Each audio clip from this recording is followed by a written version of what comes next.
Hello everyone, welcome back to our YouTube channel. आज हम अपना एक नया चैप्टर शुरू करने जा रहे हैं, बाइनोमियल थ्योरम। इससे पहले हम कॉम्प्लेक्स नंबर्स कंप्लीट कर चुके हैं, तो आप चाहें तो वो वीडियोस देख सकते हैं, प्लेलिस्ट में आपको मिल जाएंगी। अब है बाइनोमियल थ्योरम चैप्टर, तो आज इसका इंट्रोडक्शन पार्ट करेंगे, फिर नेक्स्ट क्लास से ये प्रॉपरली शुरू हो जाएगा, ठीक है। और ये इंट्रोडक्शन पार्ट भी बहुत ज़रूरी है, ये भी करना मोस्ट इम्पोर्टेंट है। सो सबसे पहले सम इम्पोर्टेंट रिजल्ट्स हैं इसके। NC1 को हम कैसे ओपन करते हैं? n फैक्टोरियल अपॉन n-1 का फैक्टोरियल डॉट नीचे वाला 1 factorial, this is equal to n into n-1 का फैक्टोरियल। n-1 का फैक्टोरियल नीचे भी था और 1 का फैक्टोरियल तो 1 ही होता है। n-1 के फैक्टोरियल से ये कट जाएगा, बचेगा क्या? n। तो आपको ये सब नहीं करना है। जब भी NC1 लिखा आ जाए तो आपको डायरेक्ट n लिखना है। सो जैसे 7C1 7, 8C1 8, 11C1 11, 9C1 9, ठीक है। ऐसे ही अब NC2 है। NC2 को अगर प्रॉपरली सोल्व करना हो तो क्या आएगा? n फैक्टोरियल अपॉन n-2 का फैक्टोरियल डॉट 2 फैक्टोरियल। अच्छा, जब इसको और ओपन करेंगे तो क्या आएगा? n into n-1 into n-2 का फैक्टोरियल, और नीचे भी n-2 का फैक्टोरियल है, डॉट में 2 का फैक्टोरियल। n-2 के n-2 फैक्टोरियल कैंसिल, ऊपर बचेगा n इंटू n-1 अपॉन में 2 का फैक्टोरियल। क्लियर? तो क्या करना है आपको, जब भी NC2 आ जाए तो इसका मतलब है इस n को 2 बार आगे चलाना है, मतलब n इंटू n-1, ठीक है, और नीचे 2 का फैक्टोरियल। अगर यहाँ 3 है तो फिर क्या करेंगे? ऐसे ही इसको 3 बार खोल लेंगे, n into n-1 into n-2, 3 हो गए ना, 1 2 3, 3 बार खोल लेंगे और नीचे 3 का फैक्टोरियल। ऐसे ही NC4 जब होगा तो इसको 4 बार खोल लेंगे, n into n-1 into n-2 n-3 और नीचे 4 का फैक्टोरियल। कैसे आया? जैसे ये सोल्व करके लेके आए थे हम, वैसे ही इसको सोल्व करके लेके आए, और वैसे इसको सोल्व करेंगे तो भी यही आएगा, ठीक है। तो आपको ऐसे काम करना है, ये पूरा खोल के नहीं करना, ठीक। बाकी हम क्वेश्चंस करेंगे जब और अच्छे से क्लियर हो जाएगा। NC4 4 बार ओपन करेंगे, n-1 n-2 n-3 और नीचे जो है उसका फैक्टोरियल। आगे है NC5, 5 को 5 बार ओपन करेंगे, n-1 n-2 n-3 n-4। देखो 1 2 3 4 5, 5 बार हो गया ना ओपन, और नीचे ये 5 था तो नीचे 5 का फैक्टोरियल। तो ये बात आपको पता होनी चाहिए। अब कुछ फैक्टोरियल्स की वैल्यू है जो आपको याद रखनी है। 0 का फैक्टोरियल हमेशा 1 होता है, 1 का फैक्टोरियल 1, 2 का फैक्टोरियल 2, डायरेक्ट वैल्यू याद करनी है ये आपको। 3 का फैक्टोरियल 6, 4 का फैक्टोरियल 24 जो मतलब 24, 4 का फैक्टोरियल 24, 5 का फैक्टोरियल 120 और 6 का फैक्टोरियल 720।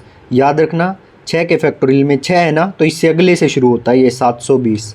6 का फैक्टोरियल 720, 5 का फैक्टोरियल 120, 4 का फैक्टोरियल 24, 3 का फैक्टोरियल 6, 2 का 2, 1 का 1 और 0 फैक्टोरियल भी 1 होगा। Is it clear? सो चलिए एग्जाम्पल कर लेते हैं। जैसे 11C4 है, तो 11C4 है ना नीचे, तो 11 को 4 बार आगे बढ़ाओ, 11 गुणा 9 गुणा 8 गुणा 7, तो टोटल 4 हो गई ना, 1 2 3 4, और नीचे 4 का फैक्टोरियल। 4 का फैक्टोरियल हमें याद है 24 होता है, काटेंगे तो इसको 231 आंसर आ जाएगा। अब आगे देखिए, नोट है अगर NCA बराबर NCB दे रखा है तो इसका क्या मतलब है? या तो A और B बराबर होंगे, A is equal to B, या फिर एक और केस है A plus B is equal to N के बराबर होगा। तो इन दो केस में से कोई एक मिलेगा। अगर A और B बराबर ऑप्शन में ना गिवन हो तो क्या मिलेगा? A plus B is equal to N। Example से देखते हैं। 5C2 की वैल्यू क्या होती है? 10, 5 इंटू 4 अपॉन 2 फैक्टोरियल। और ऐसे ही 5C3 की वैल्यू क्या होगी? 5 इंटू 4 इंटू 3, मतलब 3 बार ओपन करो 5 को, 5 इंटू 4 इंटू 3, और अपॉन में 3 का फैक्टोरियल 6, ये 10 आ गया। तो ये दोनों बराबर है ना, ये दोनों बराबर हैं। तो 5C2 और 5C3 दोनों बराबर हैं। अगर दोनों बराबर हैं या तो ये दो, ये नीचे वाली चीज़ दोनों की इक्वल होगी, पर ये तो नहीं है। तो दूसरी बात क्या थी कि इन दोनों का जोड़, नीचे वालों का जोड़ इस n के बराबर हो। तो 3 और 2 5 के बराबर आ रहा है, A plus B is equal to N। समझ गए एग्जाम्पल से ये वाली बात? अगर NCA बराबर NCB है तो या तो A और B बराबर होंगे, या A और B का जोड़ N के बराबर होगा। अब आगे आ जाइए, इसी पे बेस्ड क्वेश्चन है। 19c(x+1) is equal to 19c(2x-3). तो ये दोनों बराबर दे रखे हैं, या तो ये दोनों इक्वल होंगे, तो दोनों को इक्वल पुट किया, x की वैल्यू निकाल ली 4 आई, ठीक है। या फिर इन दोनों का जोड़ किसके बराबर होगा, 19 के। तो और करके दोनों का जोड़ 19 पुट किया, 3x 21, x की वैल्यू 7। तो देखो यहाँ पर 4 भी दे रखा है और 7 भी दे रखा है, तो जल्दबाजी में 4 मत लगा देना, या कभी 7 लगा दो। 7 भी हो सकता है और 4 भी हो सकता है, so C option is correct. Clear. अब next question number 2, 10cx is equal to 10cx+4, x की वैल्यू निकालो। जहाँ पर a की वैल्यू है, ए ऑप्शन है 4, b 3, c 4 या 3, या फिर नन ऑफ दिस। तो पहला क्या करेंगे हम, x और x+4 बराबर फर्स्ट केस रख दिया, यहाँ से x से x कट गया, 4 तो 0 के बराबर होता ही नहीं, तो इससे आंसर नहीं आया। फिर दूसरी केस लगाओ, x plus x+4 is equal to 10 के बराबर, तो यहाँ से x की वैल्यू 3 आ गई, सो बी ऑप्शन इज करेक्ट, ठीक है। अब नेक्स्ट है NC15 is equal to NC8 के बराबर दिया हुआ है। NC15 is equal to NC8 के बराबर दिया हुआ है, हमें क्या करना है, NC21 की वैल्यू निकालनी है। तो अगर ये बराबर दिए हुए हैं तो या तो 15 8 के बराबर होगा, पर 15 तो 8 के बराबर होता नहीं है, तो 15 और 8 का जोड़ n के बराबर होगा। तो 15 और 8 का जोड़ कितना हो गया, 23, तो n की वैल्यू आ गई 23। तो हमें NC21 निकालना है ना, मतलब कि 23c21 निकालना है। तो 23c21 इसको मैं कैसे भी लिख सकता हूँ, 23c21 को या तो अपना सिंपल फैक्टोरियल खोल के सोल्व कर दो, या फिर ये NCR है ना, NCR, और NCR NCn-r के इक्वल होता है। NCR is equal to NCn-r, ठीक है। मतलब कि 23 में से 21 घटा दो, उसको भी नीचे लिख सकते हो आप। 23c21 को किसके इक्वल लिख सकते हो, 23 माइनस 21, तो that is equal to 23 minus 21 is equal to 2। और ये किसके इक्वल हो जाएगा, 23 को 2 बार खोलो, 23 गुणा में 22 बटे में 2 का फैक्टोरियल यानी कि 2। इसको जब काटोगे तो 2 एकम 2, 2 एकम 2, 11 आ गया। 23 गुणा में 11 करोगे तो 253 आंसर आ जाएगा। Is it clear. और जैसे आप ओपन करते हो वैसे करोगे तो थोड़ा और टाइम लगेगा, इससे में जल्दी सोल्व हो जाता है। बस इतना ही है, ठीक है। अब आगे देखो, यही फॉर्मूला आ गया, NCR is equal to NCn-r, जो अभी बता रहा था मैं, यही फॉर्मूला है। NCR is equal to NCn-r, मतलब NCR को मैं NC और इन दोनों की सब्ट्रैक्शन नीचे ऐसे भी लिख सकता हूँ, दोनों बराबर होते हैं, NCn-r। जैसे 23c21 23 से 2 के बराबर होता है, जिसको मैं कैसे लिख सकता हूँ, 23। फिर इसको कैसे सोल्व करेंगे, 23c2 है ना, तो 23 को 2 बार खोलो, 23 गुणा 22 और बटे में 2 का फैक्टोरियल, 23 गुणा 11 आ जाएगा। अब क्वेश्चन नंबर 15 है। क्वेश्चन नंबर 15 इस नोट पे बेस्ड है, तो पहले ये नोट कर लेते हैं। ऊपर हो NCR और नीचे हो NCR-1, मतलब R जो है एक कम है, नीचे ऊपर NCR है और नीचे NCR-1 है।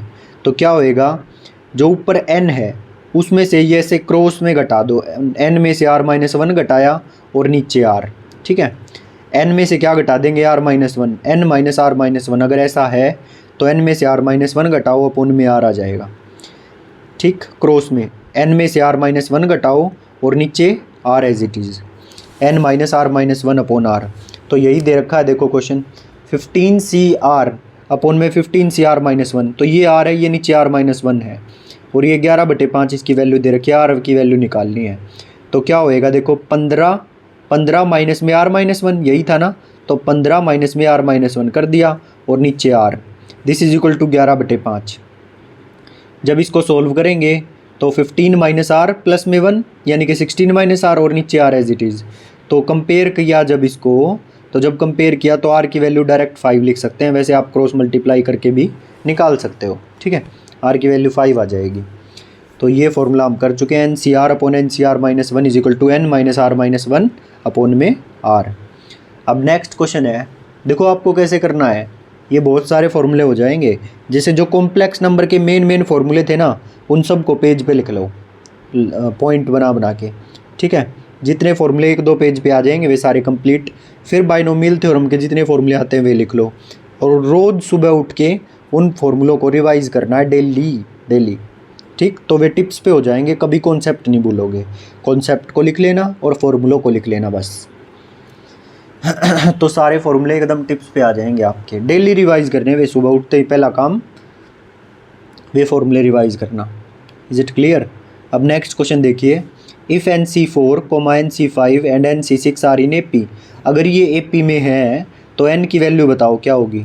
तो हम क्या करेंगे, जब कोई चीज़ AP में होती है तो क्या होता है, जो बीच वाली चीज़ होती है वो ट्वाइस होती है इन दोनों के जोड़ के, वो ट्वाइस होती है इन दोनों के जोड़ के।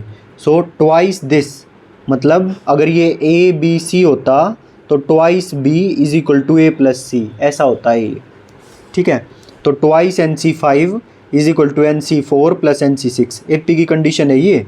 AP-GP जब करेंगे, जब और अच्छे से कर लेंगे, तो twice NC5 is equal to NC4 plus NC6 लिख लिया। तो अब क्या करें, अब क्या करें, इसको सोल्व करने के लिए हमें n की वैल्यू चाहिए। तो n की वैल्यू चाहिए तो हमने क्या किया, NC4 से, क्योंकि जो हमारा फॉर्मूला था जैसे NCR/NCR-1, तो अगर यहाँ पर NC5 है तो नीचे NC4 आ जाए तो मज़ा आ जाए, है ना।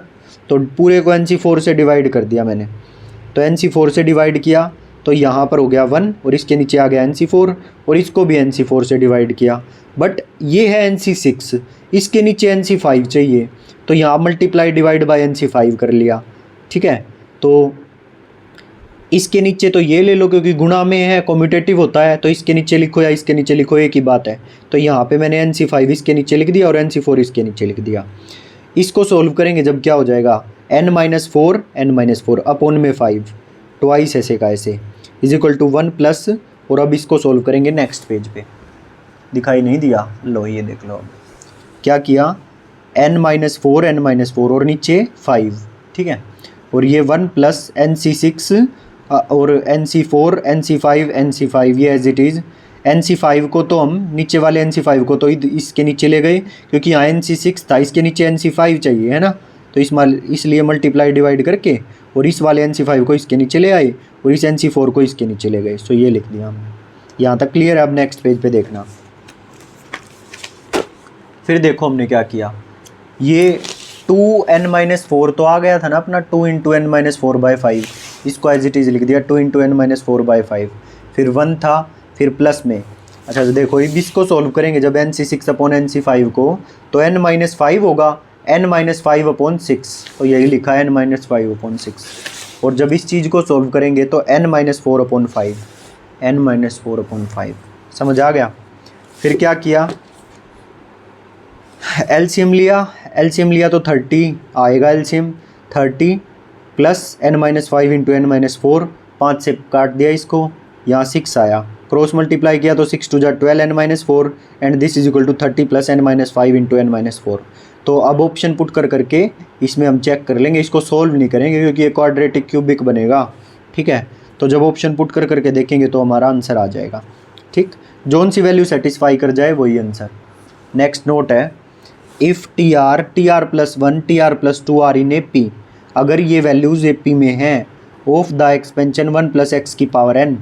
ठीक, इस एक्सपेंशन में अगर ये टर्म TR+1 TR+2 अगर AP में है इस एक्सपेंशन में, तो R की वैल्यू क्या होगी ये हमको बताना है। तो हम क्या करेंगे, TR को ले लेते हैं NCR-1 और TR+1 को ले लो NCR और TR+2 को ले लो NCR+1। तो मेन तो आपको ये R की वैल्यू याद रखनी है, जैसा क्वाड्रेटिक फॉर्मूला नहीं होता था, कुछ वैसा ही है ये। अगर ये टर्म्स इस एक्सपेंशन की इन टर्म्स को TR+1 TR+2 को AP में दे दिया है तो वहाँ R की वैल्यू क्या आएगी, डायरेक्ट याद रखनी है, n ± n+2/2, n ± n+2/2। ठीक है, जैसे ये है T5 T6 T7 AP में गिवन है, तो R लिया जाएगा इस 5 को, 6 को लिया जाएगा R+1 और इसको लिया जाएगा R+2। तो R की वैल्यू कितनी आ गई, 5, तो 5 रखा is equal to n ± n+2/2, तो ये 2 उधर मल्टीप्लाई हो जाएगा, 10 is equal to n ± n+2। अब इसको ऑप्शंस में पुट करके चेक कर लो, वही n की वैल्यू मिल जाएगी। तो ये शॉर्टकट है, नहीं तो यही एक पेज का सॉल्यूशन बने, तो इससे अच्छा ऐसे करो। क्लियर? नोट क्या था हमारा, अच्छे से देख लो। अगर TRth term TR+1th term TR+2th term अगर AP में है, इस एक्सपेंशन की है ये टर्म, 1 प्लस एक्स की पावर n की। तो अगर ये p में है तो वहाँ पर r की वैल्यू कैसे निकलेगी, n plus minus under root n plus 2/2 करके। ठीक है, अब इस पे बेस्ड एक क्वेश्चन भी देख लीजिए। If the coefficient of term tr plus 1 tr plus 2 of the expansion of 1 plus x की power 23 are in AP, find r की वैल्यू हमें निकालनी है। तो r is equal to n plus minus under root n plus 2/2 होता है। n की value कितनी गिवन है, 1 प्लस एक्स की पावर 23 गिवन है। तो 23 प्लस अंडर रूट 23 जमा 2 25/2, ऐसे ही प्लस था और एक माइनस था तो माइनस वाला नीचे लिख लिया। 23 माइनस रूट 25/2 सोल्व किया, 14 और 9 आ गए। तो r की वैल्यू या तो 14 होगी या 9 होगी। ठीक है, अब नेक्स्ट एक और नोट है, NCR प्लस NCR माइनस 1। अगर NCR है और यहाँ पर NCR माइनस 1 है, मतलब एक R घट गया, NCR प्लस NCR माइनस 1, तो उसकी वैल्यू क्या होगी, इसमें एक जोड़ दो, n प्लस 1 CR होगी और इनमें से जो बड़ा है वो नीचे आएगा। ठीक, अगर NCR माइनस 1 प्लस NCR है तो वैल्यू क्या होएगी, इन दोनों के जोड़ की, ऊपर एक जुड़ जाएगा n प्लस 1 और नीचे इन दोनों में से जो बड़ा है वो आएगा n प्लस 1 CR। जैसे अभी देखो नीचे NCR plus twice NCR minus 1 plus NCR minus 2, तो ये ट्वाइस है, इसको अलग अलग करके लिख दूँ, ऐसे लिख दिया इसको NCR ये और NCR minus 1 plus NCR minus 1 plus NCR minus 2। ठीक है, तो NCR और NCR माइनस 1, तो ये तो क्या हो जाएगा n प्लस 1 C और R माइनस 1 में से बड़ा कौन है, R, तो नीचे R। तो इन दोनों का तो काम हो गया। अब यहाँ देखो, यहाँ पर क्या NCR minus 1 plus NCR minus 2, तो क्या हो जाएगा n प्लस 1 बड़ा कौन है, R माइनस 1, तो नीचे आ गया R माइनस 1। अब इन दोनों को सोल्व करो, यहाँ पर भी देखो n प्लस 1 है, यहाँ पर भी n प्लस 1 है, ये R है, ये R माइनस 1 है, तो एक ऊपर वाले में एक जुड़ जाएगा, तो ऊपर क्या बन जाएगा n प्लस 2 और नीचे बड़ा कौन है इनमें से R, तो क्या आ जाएगा n प्लस 2 CR। ये आंसर है हमारा। अब आगे देखो, 8CR minus 7C3 is equal to 7C2।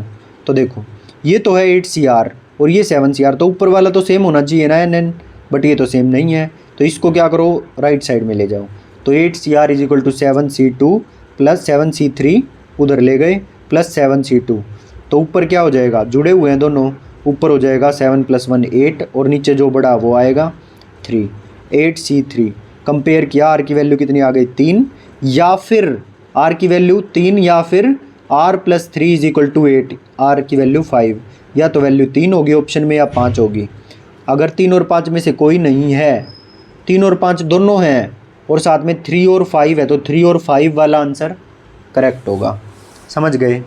अब आ जाइए नेक्स्ट पेज पे। नेक्स्ट है हमारा 10th question, 47C4 plus summation j goes from 1 to 5 52 minus JC3, 52 minus JC3 इसकी वैल्यू हमें निकालनी है। तो क्या किया, पहले इसको पुट किया, j को 1 पुट किया, 52 में से एक गया, 52 में से एक गया 51 C3, फिर 2 पुट किया j की वैल्यू, 2 पुट किया तो 50 C3 49 C3 48 C3 47 C3 और 47 C3 तक आया। जैसे हम j को 1 2 3 4 5 पुट करते गए तो ये 5 टर्म्स निकल के आई, साथ में 47 C4 भी था, इसको लास्ट में लिख दिया। ठीक है, तो अब देखो ये क्या है, 51 C3 प्लस में 50 C3, 51 C3 प्लस में 50 C3 49 C3 48 C3 47 C3 और 47 C4 था। ऊपर 47 सेम है, यहाँ 3 है यहाँ 4 है, तो ऊपर क्या बन जाएगा 48 और नीचे जो बड़ा है वो आएगा 4, 48 C4। अब इन दोनों को सोल्व किया तो ऊपर क्या आएगा 49 C4, फिर इन दोनों को सोल्व किया क्या आएगा 50 C4, फिर इन दोनों को सोल्व किया क्या आएगा 51 C4, फिर इन दोनों को सोल्व किया क्या आएगा 52 C4। So 52 C4 is the right answer. अब देखो, अब बार बार ऐसे करेंगे तो टाइम ज़्यादा लग जाएगा ना, तो इसलिए हमने एक नया फॉर्मूला ईजाद किया। देखो क्या है, अगर मेरी सीरीज़ NCN से शुरू हो रही हो, NCN प्लस फिर आगे एक और बढ़ गया n+1CN प्लस n+2CN और ऐसे चलते चलते कहीं तक भी जाई हुई हो, मतलब XCN तक गई है, हमें नहीं पता कहाँ तक गई है, तो इसका आंसर क्या होगा, बट शुरू NCN से होनी चाहिए। जैसे 5C5 से शुरू हो गई, 7C7 से शुरू हो गई, शुरू ऐसे होनी चाहिए। अगर ये सीरीज़ है NCN से शुरू हुई और कहीं तक भी गई हो, नीचे NN सेम रहेगा, तो क्या होएगा, x में भी एक जुड़ जाएगा x+1 और नीचे भी एक जुड़ जाएगा x+1 CN+1 हो जाएगा उसका आंसर। जैसे एग्जांपल देके समझाते हैं, 9C9 10C9 11C9 12C9 19C9, तो 19 तक गया है ना ये सीरीज़ और 9C9 से शुरू हुई है, नीचे सारे सेम है, तो आंसर क्या आएगा, 19 में एक जोड़ो 20 C और 9 में भी एक जोड़ो 20C 10 आ जाएगा। ठीक है, अब नेक्स्ट देखो, 10C10 11C10 12C10 and so 21C10 तक गया और 10C10 से शुरू हुआ था, तो 22C11 आंसर हो जाएगा। अगला question, 25C10 plus 26C10 plus 27C10 plus and so 39C10, तो देखो 10C10 से शुरू होना चाहिए था, है ना, 10C10 से शुरू होना चाहिए था, तो 10C10 से लेकर 24C10 का मिसिंग है, तो वो जोड़ना पड़ेगा तभी कंप्लीट फॉर्मूला बन पाएगा, है ना, तो उसको जोड़ भी दो और घटा भी दो। तो जोड़ा क्या है हमने, 10C10 से लेकर 24C10 तक का, है ना, क्या जोड़ा है हमने, देखो यहाँ लिख देता हूँ, 10C10 plus 11C10 plus 12C10 plus and so on plus क्या 24C10, ये जोड़ना पड़ा है हमें, और उसके बाद ये सारा सेम लिख दो, 25C10 plus 26C10 plus and so on 39C10। ठीक है, अब ये जो चीज़ जोड़ी है इसकी वैल्यू क्या आएगी, 10C10 से लेकर 24C10 तक की 25C11 आएगी ना, तो अगर ये चीज़ जोड़ी है तो यहाँ पर 25C11 घटाना भी तो पड़ेगा, 25C11। ठीक है, तो ये मैंने घटा भी दिया, ये चीज़ जोड़ी तो यही चीज़ घटा भी दी क्योंकि इसकी वैल्यू 25C11 थी। ओके, अब हमारा ये कंप्लीट फॉर्मूला बन गया यहाँ से यहाँ तक, 10C10 से शुरू, फिर 11C10 12C10 39C10 तक ये फॉर्मूला बन गया। क्या, इसमें एक जोड़ो और इसमें भी एक जोड़ो, 39 में एक जोड़ा तो 40 और नीचे 10 में एक जोड़ा तो 11, 40C11 और माइनस में 25C11 एज इट इज़, तो दिस इज़ द आंसर। इसको सॉल्व करोगे या तो ऑप्शन में यही मिलेगा, नहीं मिलेगा तो इसको सॉल्व करके आंसर दे देना। Now come to the next page. देखो 47C4 प्लस में summation j goes from 1 to 5 52 minus JC3। वैसे तो हम पहले वाले तरीके से इसको कर चुके हैं, लेकिन इसको दोबारा कर रहे हैं जो भी फॉर्मूला सीखा है उससे। देखो 47C4 as it is, J1 put किया तो 51C3 50C3 और 47C3, यहाँ तक हमें कोई परेशानी नहीं है, है ना। तो ये है 47C4 47C3, ठीक है, और 48C3 51C3 तक गए हैं हम। क्या बात है, अब ध्यान से देखना, 47C4 को एज इट इज़ लिख दिया नीचे, ठीक, तो इसका तो कोई रोल है नहीं, बस अब इसको सॉल्व करना है। ये तो एज इट इज़ नीचे लिख दिया, तो इसके पहले कितनी टर्म आनी चाहिए, 3C3 से लेकर 46C3 वाली टर्म हमें कोई इसमें जोड़नी पड़ेंगी। 3C3 से लेकर 46C3 वाली टर्म हमें इसमें जोड़नी पड़ेंगी, और उनका जोड़ कितना आएगा, उनका जोड़ आएगा 47C4 जैसे पिछले में किया था। तो अगर उसको जोड़ेंगे तो वो घटाना भी तो पड़ेगा ना 47C4, तो वो एज इट इज़ लिख दिया, ठीक, जो घटाना पड़ेगा वो एज इट इज़ लिख दिया।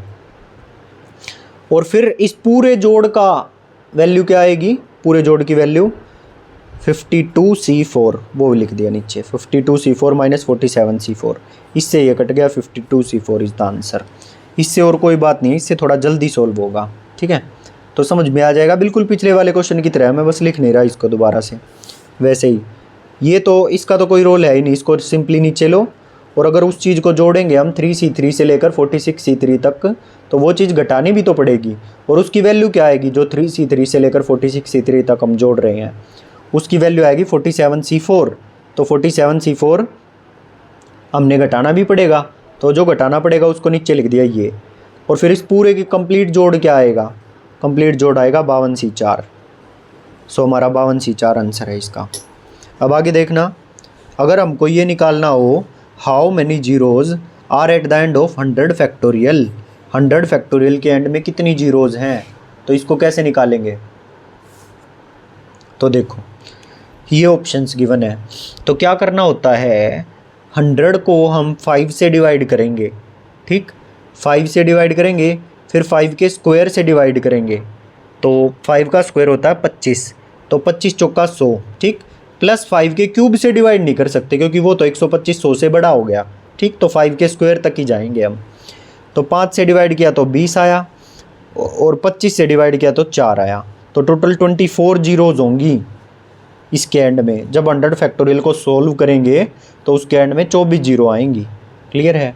अब आगे देखो, अगर 1000 फैक्टोरियल पूछ लेता कि 1000 फैक्टोरियल के एंड में कितनी जीरोज़ होंगी, तो क्या करेंगे, 1000 फैक्टोरियल को 5 से डिवाइड करो, प्लस 5 के स्क्वायर से, प्लस 5 के क्यूब से, प्लस 5 की पावर 4 से डिवाइड करो। अब 5 की पावर 5 मैं कर नहीं सकता, क्यों, क्योंकि 5 की पावर 5000 से बड़ी हो जाएगी, ठीक, तो 5 की पावर 4 तक ही रखना पड़ेगा। इसको सोल्व किया तो जब 5 से काटेंगे तो 200 आएगा, 25 से काटेंगे तो 40 आएगा, 125 से काटेंगे तो 8 आएगा, ठीक है, काट के देख लेना। 125 से देखो काट के भी देखते हैं हम, 1000 अपॉन में 125, 25 पंजा 125, 25 चौके 100 जीरो, 5 अट्ठे 40, तो 8 आया ना, और जब इससे भाग करेंगे तो 1 आएगा। तो फिर क्या आया, इनको जोड़ेंगे तो 249 जीरोज़ आ गई। अगर 1000 फैक्टोरियल ना दे के 200 फैक्टोरियल दे देता और ये पूछ लेता बताओ एंड में कितनी जीरोज़ आएंगी, तो 200 को पहले 5 से भाग दो, फिर 200 को 5 स्क्वायर से भाग दो, 200 को 5 के क्यूब से भाग दो, ठीक, 5 के 4 से दे नहीं सकते क्योंकि वो बड़ा हो जाएगा 200 से। डिवाइड किया तो ये 40 आया, 25 से भाग करेंगे तो 8 आएगा, और 125 से भाग करेंगे तो वो 1 पर ही जा पाएगा, 2 पर नहीं जा पाएगा, क्योंकि 125 दूना 250 होता है, तो 1 पर ही जा पाए ना हम, तो सिंपली 1 आ जाएगा। तो टोटल 49 जीरोज़ होंगी, ठीक है। अब आगे चलते हैं, क्वेश्चन नंबर 15। इफ़ 2 की power n divides 32 factorial, 32 factorial को 2 की पावर n डिवाइड करती है, तो हमें मैक्सिमम वैल्यू बतानी है n की कितनी होगी। तो 32 को क्या करेंगे, 2 की पावर n से निकालना है ना, 2 की power n divides 32 factorial, find maximum value of n बतानी है कितनी होगी। तो जैसे हम पीछे 5 से कर रहे थे जब जीरो निकालने के लिए, तो यहाँ पर 2 से चेक करेंगे, 32/2 प्लस 32/2 का स्क्वायर प्लस 32/2 का क्यूब, 32/2 की पावर 4, 32/2 की पावर 5, 2 की पावर 5 कितना होता है, 2 की पावर 5 कितना होता है, 32 होता है। 2 की पावर 6 में ले नहीं सकता क्योंकि वो 32 से बड़ा हो जाएगा, ठीक। इफ़ 2 की power n divides 32 factorial, find maximum value of n, मतलब n की कितनी मैक्सिमम वैल्यू है जो 32 फैक्टोरियल को डिवाइड कर सकती है। तो वो निकालने के लिए भी हम ऐसे ही फॉर्मूला यूज़ करते हैं। तो इसको डिवाइड किया 16, 8, इसको डिवाइड करोगे 4, इसको डिवाइड करोगे 2, और इसको डिवाइड करोगे 1 आएगा। मैक्सिमम n 2 की पावर 31 मैक्सिमम वैल्यू है n की, जो इसको 32 फैक्टोरियल को क्लियर डिवाइड कर देगी। अब आज की क्लास का लास्ट क्वेश्चन है, 17 zeros appear eight the end of which factorial, 17 zeros किस फैक्टोरियल के नीचे आएंगी। तो वैसे ही आप 70 फैक्टोरियल को करके देखो, ऑप्शन से करना पड़ेगा ये, 70 अपॉन में 5 प्लस में 70 अपॉन में 5 का स्क्वायर। अब 5 का स्क्वायर तो 25 हो गया, क्यूब 125 हो जाएगा, आगे कर नहीं सकते हम, तो इतना ही सोल्व कर दो। ये आ गया 14, और इसको इससे डिवाइड करेंगे तो 2 पे जा पाएगा, 3 पे नहीं जा पाएगा, तो खाली 2 लिख देंगे। तो 14 जमा 2 16, तो इसमें तो 16 जीरोज़ हैं। अब 75 का फैक्टोरियल चेक किया, 75/5 प्लस 75/5 का स्क्वायर। अब आगे 75/5 का क्यूब हम कर नहीं सकते, ठीक है, तो इतने को ही सोल्व कर दो। ये आया 15, और ये 3 पे जा पाएगा, 25 या 75, तो 15 जमा 3 18, तो इसमें भी 17 जीरो नहीं है, ये भी नहीं हो पाया। तो इस 100 फैक्टोरियल को चेक करो तो 24 जीरो आएंगी, तो कोई भी फैक्टोरियल इनमें से नहीं है, no factorial is the answer, जिसकी 17 जीरोज़ हो, ठीक। तो ये थी हमारी आज की क्लास। कल हम अच्छे से अपने चैप्टर को, ये तो इंट्रोडक्शन पार्ट था, कल ऑफिशियली हम अपने बाइनोमियल थ्योरम को शुरू कर देंगे, ठीक है। तो ध्यान से करना इस क्लास को, बड़ा इंपॉर्टेंट चैप्टर है बाइनोमियल थ्योरम। और जो मैंने बताया है, एक लिस्ट तैयार करना, जो कॉम्प्लेक्स नंबर हमने किया है चैप्टर, उसमें जितने भी फॉर्मूले आए, कॉन्सेप्ट आए, उनको पेज पे लिखते जाना पॉइंट बना के, सिर्फ उन पॉइंट्स को रिवाइज करना फिर, ठीक।